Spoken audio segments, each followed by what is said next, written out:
Today, distressing images from above. This drone video showing the aftermath of the devastating tornado outbreak.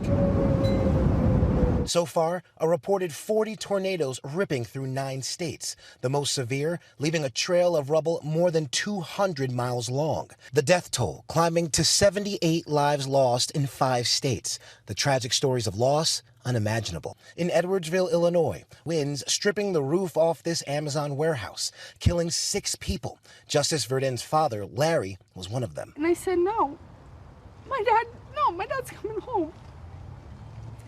I said, I need my daddy. He can't leave. In Mayfield, Kentucky, one of the worst hit areas, families coming to terms with what they have left. We lost everything. We lost our home. We lost all of our vehicles, all of our belongings.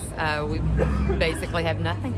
As the dust settles, the recovery efforts begin. Kentucky Governor Andy Beshear in constant contact with state resources. We put one foot in front of the other, make sure we have the inertia, and we'll rebuild. There's going to be grief.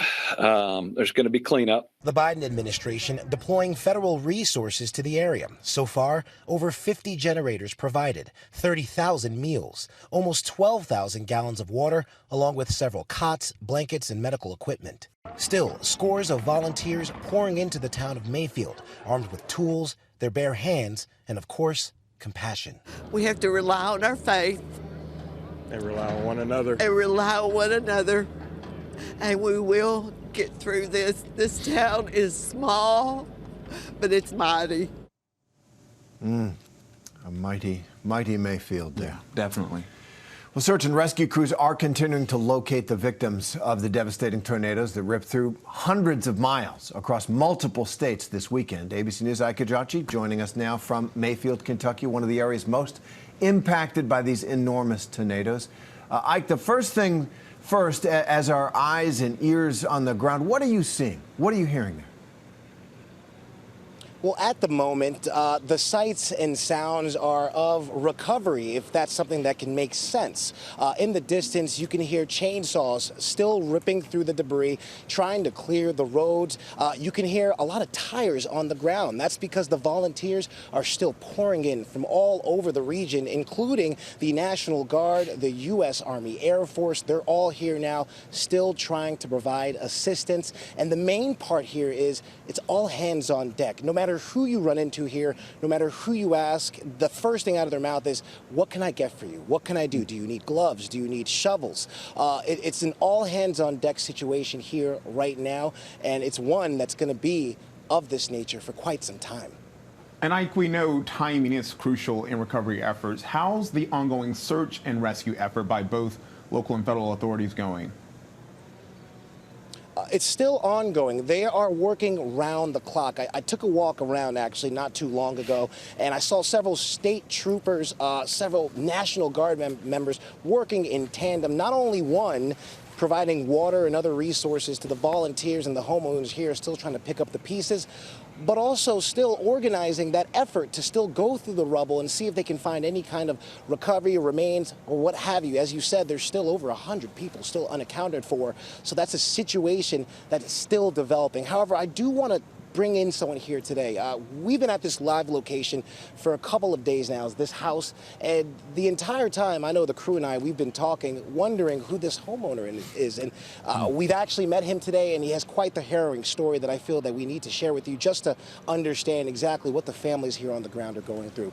Marty Janes here, obviously from Mayfield, Kentucky. This is his home, the home we've been talking about. Marty, thanks again for joining us. First things first, you were right here in this home with your wife throughout these storms. Take us through what happened.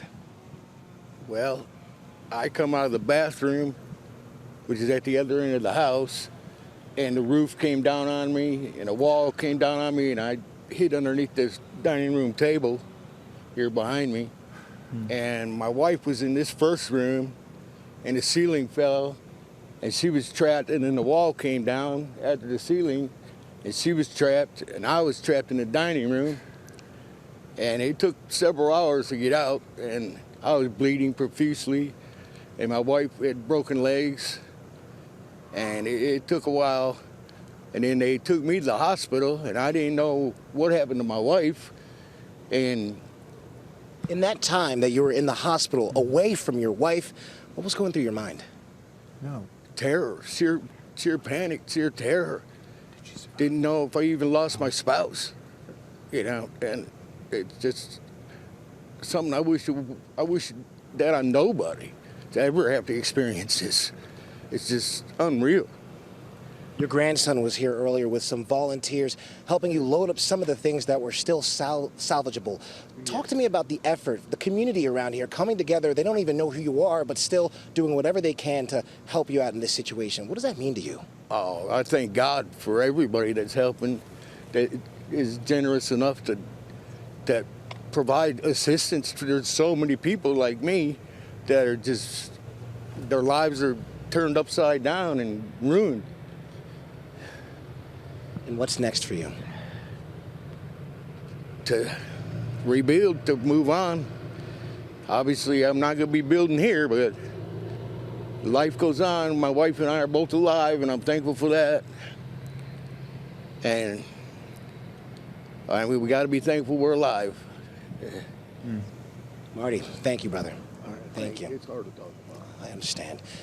You can see here, Terry, it's a difficult situation here on the ground. The homeowners here, they're left picking up the pieces of whatever they can and relying on the kindness of strangers all around here. I said before, you can still see the cars here following into town, coming into town, and it's just people lending a helping hand, whether it's a shovel, a chainsaw, or simply a hug.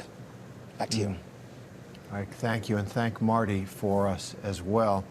These moments do show us who we are. Yeah. Who we are. How resilient he was, and speaking to Ike there, and the compassion that Ike showed as well. You know, speaking with him, there are a lot of families going through that, and we were on the edge of our seats because we wanted to know how's his wife doing, and she's alive. He's alive, and so many people have lost loved ones or have loved ones that are injured, and just seeing what that community is going through is just incredible.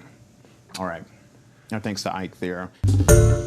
Hi everyone, George Stephanopoulos here. Thanks for checking out the ABC News YouTube channel. If you'd like to get more videos, show highlights, and watch live event coverage, click on the right over here to subscribe to our channel, and don't forget to download the ABC News app for breaking news alerts. Thanks for watching.